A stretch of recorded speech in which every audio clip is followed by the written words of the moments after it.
Welcome back to the CIO Lifeline podcast. Today's topic is change management, what that means to an organization, and how IT plays a key role. Stick around.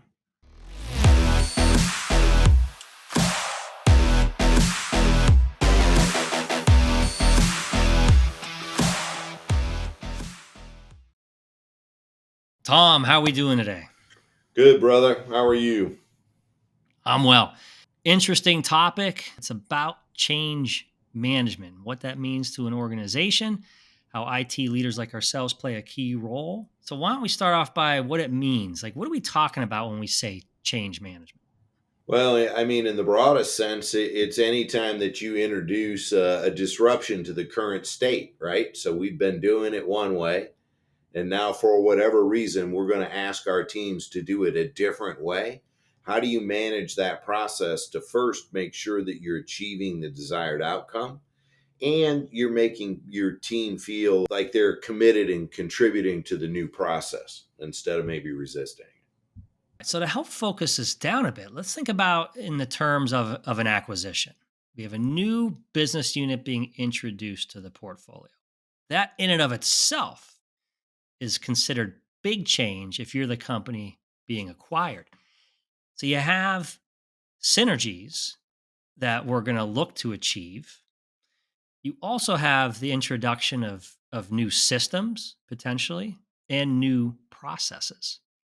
So if we think about change management in those terms, where do you start? Well, like any good plan, what's the end result that we're trying to achieve, right? What is our if we are a generally acquisitive company, then we should have a good plan and a set of parameters for how much do we want to see the newly acquired organization become, I'll say, indoctrinated in our way of doing things. How much are we going to let them operate on their own, the way they are previously accustomed?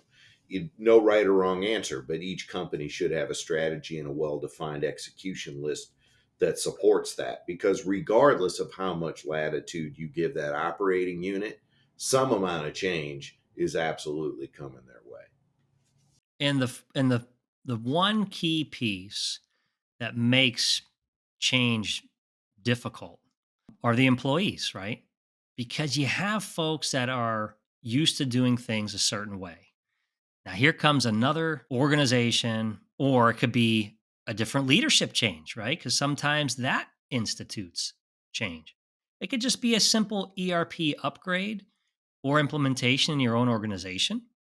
But again, if we're thinking about it in terms of that acquisition kind of umbrella, um, it comes down to the people that are going to be inheriting this new way of doing things. And so I think, and I'll defer to you, Tom, because you've done hundreds of ERP implementations and working with the stakeholders in an organization to embrace this, right? So I think there's a lot of challenges. So I definitely look forward to hearing you. But does it not also begin with a solid understanding of their current process? Because I can't imagine just going in roughshod and saying, okay, here's the system we're going to go to, and basically you have no choice. I think you're in for a tough ride, are you not? You know, that is such an interesting question, and I'm going to have to say it depends. So in our experience, and you pick this up, you can Six Sigma has a bit of this. Certainly, a lot of the lean uh, adherence will follow this process, but you should really think about what is the desired state or flow to best serve your customer the most efficiently, right? We want to remove friction points as we interact with our customers. So how we do it now, if how we did it now was perfect, we probably wouldn't be switching systems, right? So take the opportunity to really go through some value stream mapping and fully understand how should our process work in the future desired state. And then you start talking about software. And the advantage of doing it that way is that people are involved in the conversation. It is far more important to make sure that people are involved in the thought process, because when I just show up and I go, ta-da, we're going to change systems, congratulations, here's your implementation team, you know that that those folks haven't been involved in the mental process of thinking through what it's going to mean to them in their job. And the more we can include the team in that conversation, it's just a human being thing, right? We want to be good. We think we're good at it. Uh-oh, here comes some change. I'm a little apprehensive about that. But am I overthinking it when I say, like a recent one I'm working on is introducing a demand planning customer notification solution, some forecasting elements, and it's an operations focused initiative. And I heard more than once from the stakeholders that are going to be responsible for, the implementation and the training and embracing this new way, is like, look, you're telling us about all the cool stuff that's coming with this new solution. You don't even understand what we do today. I mean, maybe there's some things that we do today that should stick around. Now, whether it's true or not, it's what they feel. So I agree with everything you're saying, but I keep going back in my head. We still have to have some understanding of what they do today, giving them the encouragement of how it was successful for them, and here's why this new process is going to hopefully enhance and make it better. But I think of empathy. I agree with you. No. Hopefully I didn't come off as you don't want to understand. As part of your value streaming a process, the first step is mapping out the process as it is today, There we go. Okay. Yep. right? So we're going to try to understand at a deep level, because that's really where you start to get at things. Something looks a little wonky on a chart, and then you say, well, why? Why do we do that? Why? And pretty soon it turns out that there's many times not really a valid business reason to do that anymore. And so we want to just lean out that process, make sure that we're driving value for our customers, and then we have a good why behind the what, right? We're trying to serve our customers better and more effectively. One of the ways we're going to do that is through this new customer portal. Let me explain to you, blah, blah, blah. And then you go on and tell the story of why the change is coming, what it's going to mean for the business, and how they can help play a role in its success. Exactly. Having some skin in the game, right? And I mentioned empathy and that, and part of that, and that's all part of the discovery. And you said and you said it, that these folks are playing a part in this. And that is, living a day in the life in their shoes. That's not an afternoon session, because having that buy-in, having that user adoption is critical to success. I mean, you want to talk about on time, on budget, or just, having a successful process in general. It's not that hard to make a project difficult if you're not believing in its vision. I mean, it's one thing, like, generally speaking, being an authoritarian with an iron fist just adds time and money to the project, right? You got to have folks believing in it as best as you can. I mean, because you do have folks that are your legacy employees. They've been doing the same thing for 20, 30 years. And here comes this outside vendor going to try and tell us what we do. I call it I haven't coined the syndrome yet, but the belief that your business, your operation is unique in the solar system. There's no business like you, and therefore you can't understand what we do, and therefore your solution or your upgrade is not going to be a fit for us. So, I mean, I'm kind of beating up the same point, but the human side of this is just critical. That's right. And as you work through the process, most of the folks are going to come along.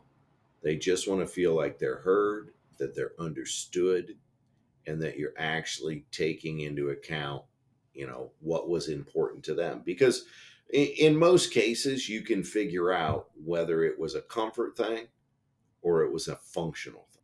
Because we don't want them to lose their functional capabilities. They might have to get a little uncomfortable for a minute when they learn how to get it a different way.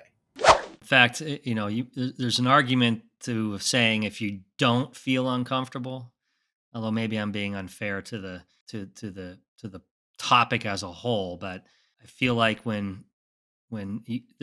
stronger the pushback you get, the more.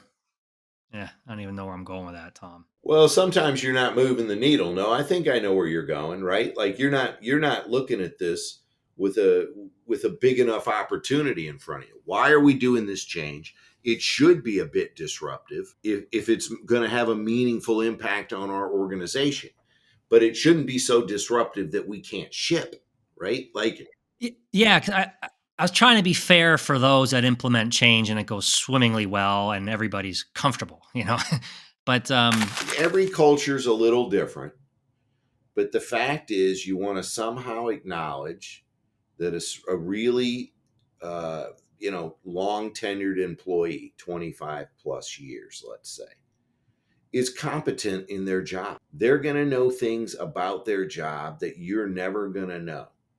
We don't have enough time. And you want to acknowledge those things while trying to help them align with the idea that the ultimate goal is to provide really great customer service. It's just that they know the 18 keystrokes on the green screen and the right file cabinet to go look in to get their information now. That's what makes them good at what they do. We're going to show them another way where they don't have to move and they can have the answer in 3 seconds. They get uncomfortable with that, right? Because they're good with their green screen and their short hotkeys and the file cabinet that they're used to. Now we want to show them how all that information and so much more is right at their fingertips, but it's going to require some change. and what if, or how do you address or handle when there's a synergy element that means less staff needed? We're absorbing, parts of this business, and there's going to be some expected cuts. Look, you know, that just has to be part of a grown-up conversation. That is a tough reality. It's why companies buy other companies, is for some of those costs. Typically, I'm not going to say in every case, but typically, it's to save money on some of the administrative and overhead and take advantage of scale. That can mean a reduction in headcount, and typically does. Yeah, and you want to have those conversations ahead of time with employees, and usually, I think you said it well. It's a grown-up conversation, right? And there is participation. Sometimes there's parachutes involved or incentives to keep the person engaged to have that orderly transition or orderly upgrade. But again, back to that human element. And again, it's what's in everybody's best interest, right? And maybe not, if you got a really happy employee that just doesn't happen to have a place in the new company, that's an unfortunate thing. But there's a human way to disengage with that person, and at least if they're disappointed, they can feel like they were treated fairly. And I think that companies that operate with that human element in mind tend to do better longer term, because they're just a more people want to work for a decent organization. So how do you staff this? Because if you were a typical IT organization, I mean, just think about your own organization and the headcount you have. And now let's say again, going back to that acquisition example, you have and it's a sizable acquisition. Most companies these days in that lean mentality, unless you're acquiring at such a regular clip that it kind of makes it a no-brainer. But most companies don't have dedicated acquisition teams. So you're asking folks with day jobs to take and participate in projects like this, these integrations. What are the key positions that you look for? You want to have representation of your different divisions and different departments, but if I'm narrowly focused on IT, because there's a system element to this, whether it's ERP or CRM, it could be something like help desk. But working with folks, understanding their process, training, the actual technical chops and doing those implementations. What are some key roles we should look to have to help guarantee success? Well, first and foremost, you should have a project manager. And if you're doing these with any regularity, while everybody else might have another job somewhere else, a project, there's always a project in your business. I can just about promise you that. And if you have a project manager, a good one, you will have a return on investment in spades. From there, the first one, we all muddle through our first one, two, three, right? Well, but we are trying to learn each time, and hopefully you're developing a playbook, right? And it says, okay, here's what we've learned. When we are going to integrate a new company into our culture, this is how we go about doing it. Normally, there's some accounting representation, one or two people, depending on just how much due diligence is involved, typically in these acquisitions. Your IT leader, sales and marketing leader. That's kind of at minimum. Now, you may have an ops person if there's a manufacturing element to the business, just to make sure that we get eyes on the equipment. We talk to the people that are making things happen, and everybody has a basic understanding as to how this operation flows when the current ownership switches over. You mentioned project manager. I had a very difficult implementation because we thought it was simplistic enough or straightforward enough that a dedicated project manager was just going to be added cost. I fell into that trap, Tom. And it wasn't until we were already over time over budget and tried to draw a line in the sand for several months later. And then we tried to bring in a project manager after the fact. And there was very incremental benefit. In fact, if anything, it probably made it go a little more, we were caused a little more frustration across the project team. So I think having that PM up front, whether you think you need it or not, I think there's a lot of value in there and highly, highly recommended. I don't care if it's, you think about all the things that a project manager will do. And back to that human element, right? So they help be that liaison between different departments, help encourage and facilitate testing of the new system. It could be the simple, hey, what can I help you with, stakeholder, for next week where we have some milestones we're trying to reach? You need me to help book these conference rooms, want me to bring in lunch? Even things like that, a PM can help with just to make the stakeholders' lives easier. You're onto something really important with your last two examples. So many times, project activity fails to take place not because the people didn't intend to do it, but because other priorities somehow got in the way, or there were administrative tasks that were felt like low priority. But if you don't book the conference room and schedule in lunch and do all these things, then your conference room pilot doesn't go the way you want it to.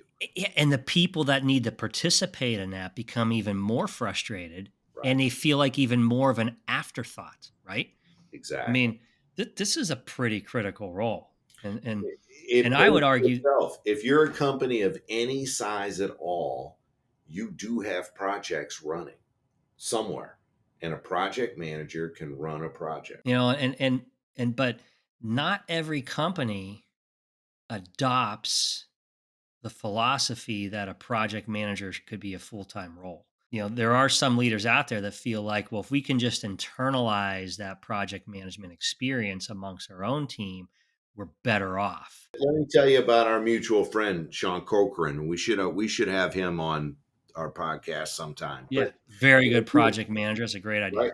right. But we both think of him as an ERP guy, right? But We he do. followed his last executive.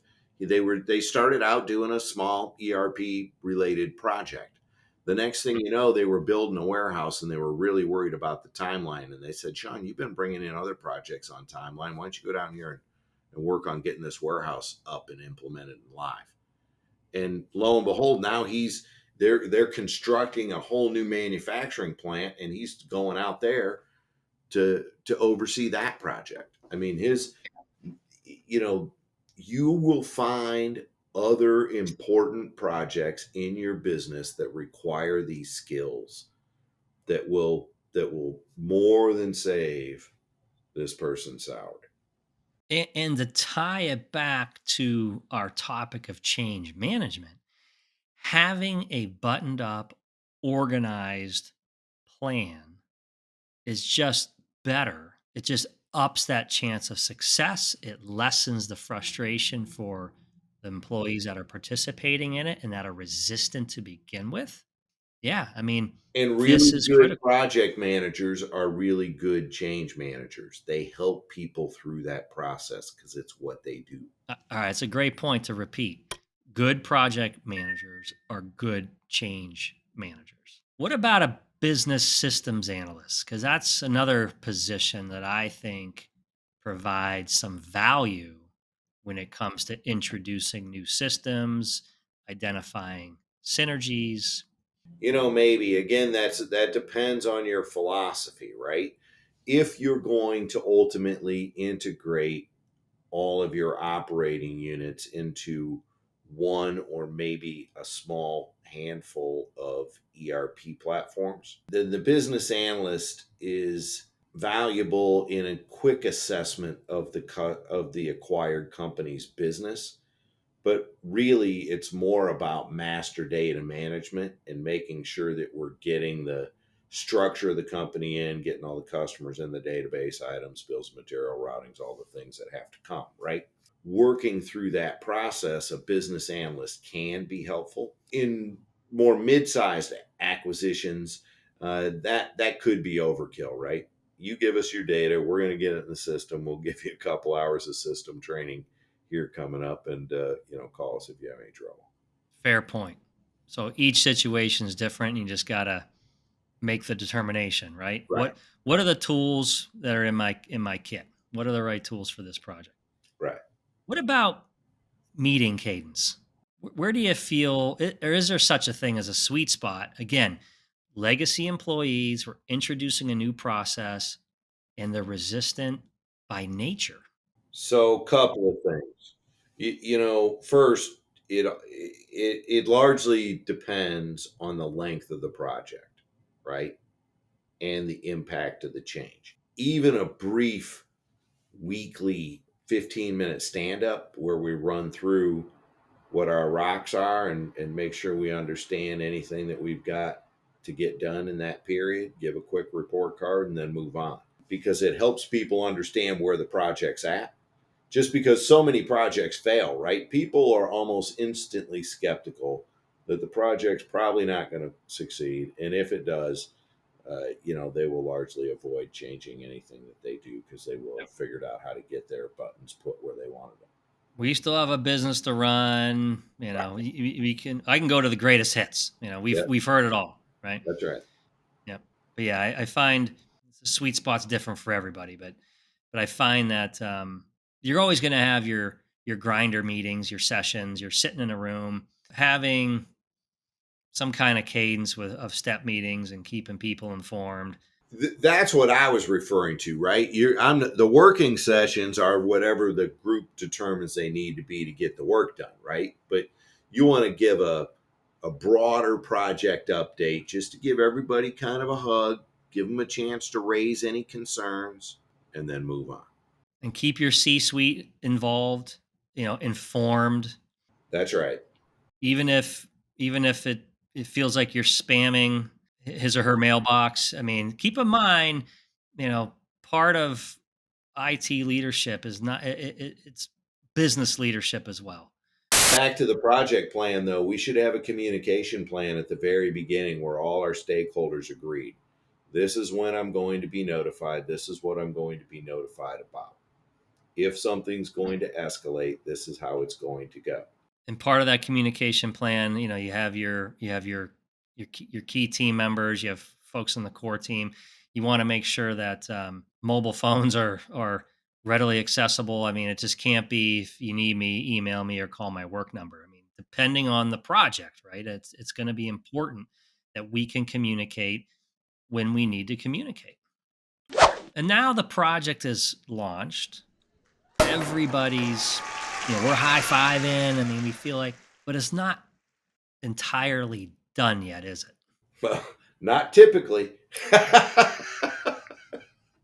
Just because we were shipping orders on day one after we got our new company acquired doesn't necessarily mean that everybody's feeling good and that the processes are efficient. And I think of the really, mission accomplished banner, that's mission exactly accomplished. right. Yeah. But Yeah. anytime you introduce certainly a new system, but a new process change, it's important to check in on that process the first several times it runs. Just to, yeah, go ahead. No, no, no. Bingo, bingo. I mean, the white glove treatments of the folks that are introduced to now using that system. That is so important. Having that FaceTime consistency and follow up. If it's an ERP system, right, you have the launch and you want to make sure that for the duration of that first week, maybe it's the first 2 weeks and the first month end, you're always there. And for God's sakes, don't be a forgotten face. You know who those legacy folks are. You know those ones that were difficult to get on the bus. I don't care if it's 3 months after it's truly mission accomplished. Pick up the phone. Go out and visit them. Check in with them. I think that's, important. Yeah, but I agree. As you're, it's just simple follow ups, maybe even a cadence of post project refresher trainings. And so now they're in it every day. They probably forgot some of the nifty tricks, so you go back and train them again. And they can take advantage of it. And be humble. As a leader, be humble, right? You're going to get things wrong. Things are going to go sideways. Some of the best feedback you get are from brand new people because they don't know how it's supposed to work, right? So if sometimes they might say, "Hey, this is stupid," and you look at it and you're like, "Hey, you know what? You're right." And I love what you said earlier. Document this. This won't be your only project. And I don't care if there's diversity in every single project. There are elements that will transpire them all.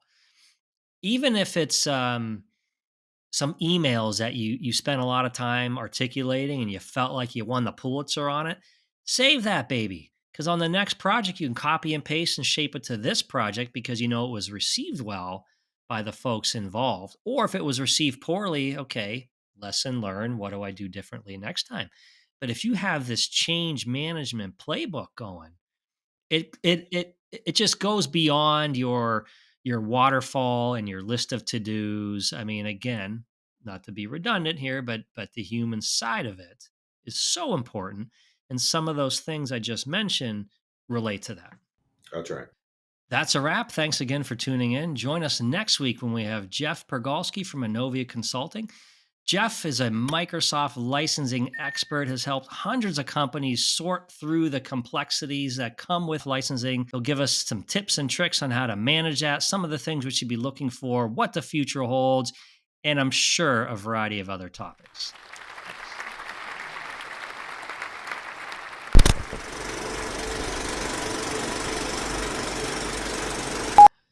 Oof, I have a sneeze I'm trying to figure out here. I had that earlier, but then we had a break, so it was okay. Tony, you may not realize this in terms of change, but I've changed wives 3 times. And there's a lot of change that happens here. And so you started laughing, and I forgot what the hell I was going to say. It was actually on point, Tony. Oh, shit. What was I going to say? God Having an end goal in mind. Oh, yeah. Okay. but yeah, because I think, well, again, I'll be cutting this shit out. I don't know No, what I'm but trying to you're make. right, Tony. Oh, so the one we're teeing up is the Jeff episode. Okay. All right. All right. Which was what? Am I already? Oh, licensing. Okay. Yeah. Made a big impression on you, D. Sorry, Jeff. That's right. That's a wrap. Thanks again for tuning in. Join us next week when we have Jeff Pergalski from Inovia Consult. Did I say his name right? Jeff Pergalski. Did I say Pergalski? I thought you did. That's a wrap. Thanks again for tuning in. Join us next week when we have Jeff Pergalski from Inovia Consulting. I'm not looking at the camera. We're going to do this again. Jesus.